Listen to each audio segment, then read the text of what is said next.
Hey, can we go back to accepting that having bad days is absolutely okay? It's part of the human experience and it's always been a thing.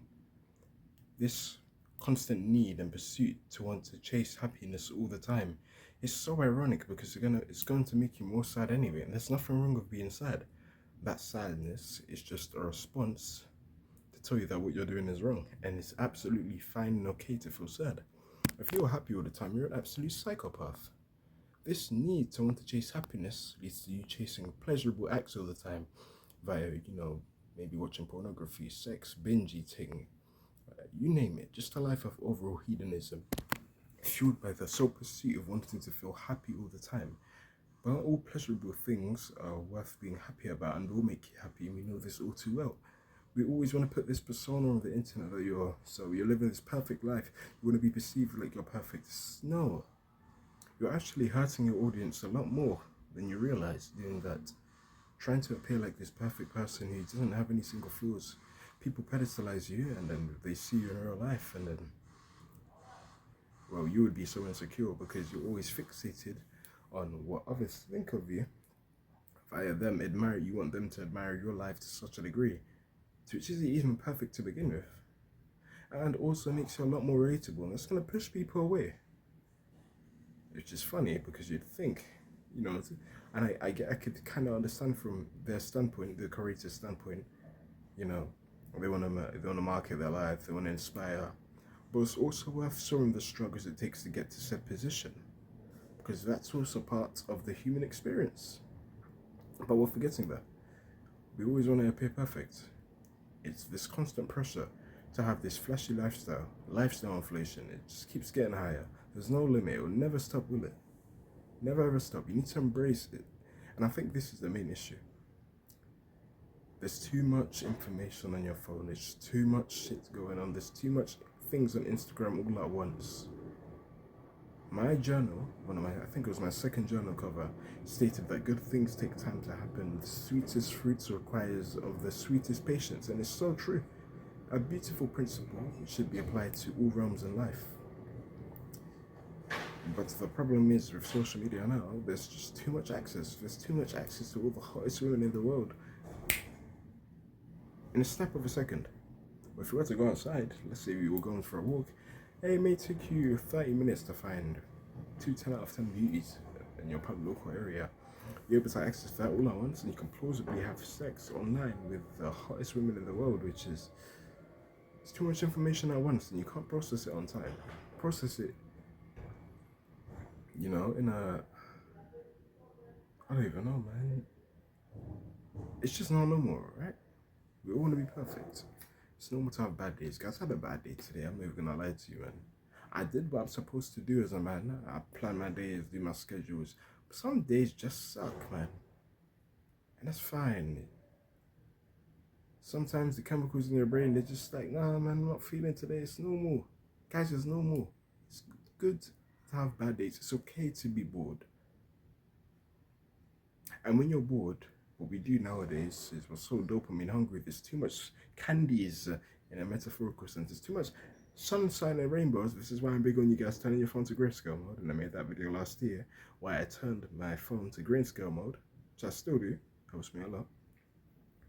This is why we need to do it, because there's too much candies, there's too much stuff, too much colors out there. It's too stimulating. It's like taking a candy in the store, a kid to a candy store. You're giving them too much options of sandwiches to pick. It's not gonna pick. It's overwhelmed. This always happened to me when I was a kid. Mum would always take me to the candy store, gives me choices.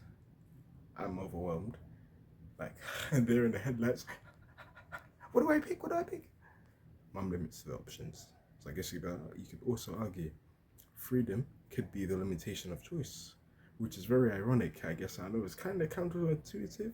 You'd think having everything makes you the most free, but that freedom, having too much freedom, can lead to a downfall also, a permanent downfall, which will no longer allow you to live.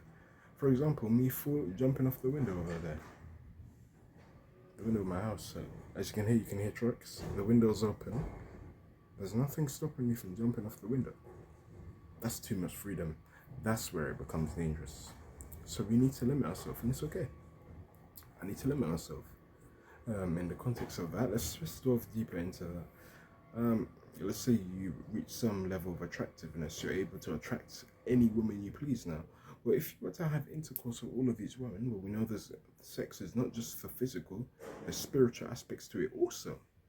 So if you have sex with all these women, you're gonna have soul ties with them. You're not gonna stop thinking about them. There's gonna have this woman in your head. She made you feel this way. And then you have another woman in your head, she made you feel this way. And they're all pulling you in different ways. It's like, and then you're overwhelmed.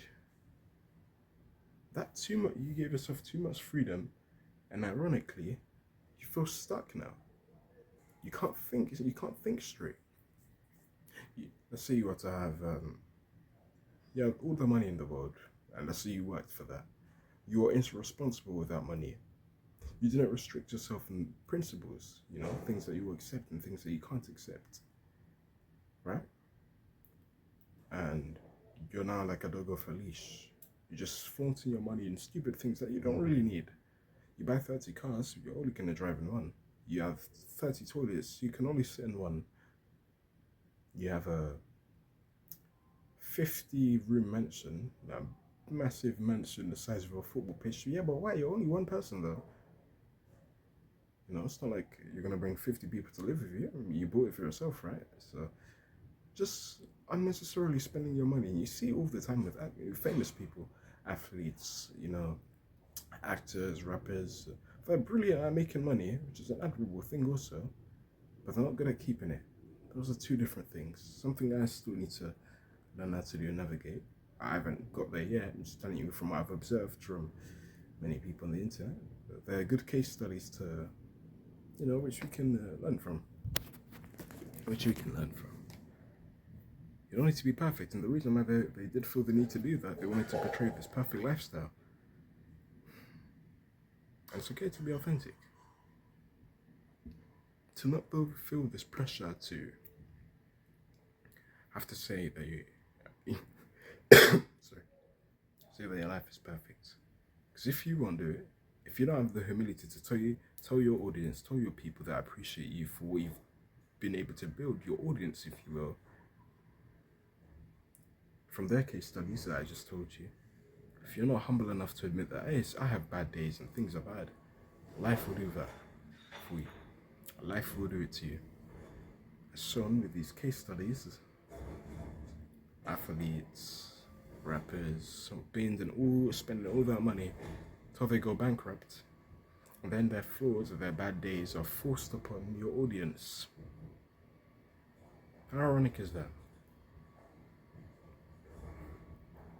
You can have anything you want, but you can't have everything you want. Don't be greedy, and you don't need everything. Then it's too much for you to handle, too much for me to handle, and it's fine. And there's no shame in saying that. We're human, we're not gods. We're mortals, we're gonna rot and die just like the other foods. The disposable wastes, plastics, the cycle will repeat. Sure, they have bad days too.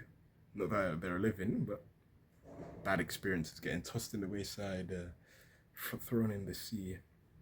Yeah, that's gonna be our version too. Eventually we're gonna rot, we're gonna die, we're gonna be tossed away. Bugs will eat your decomposed body.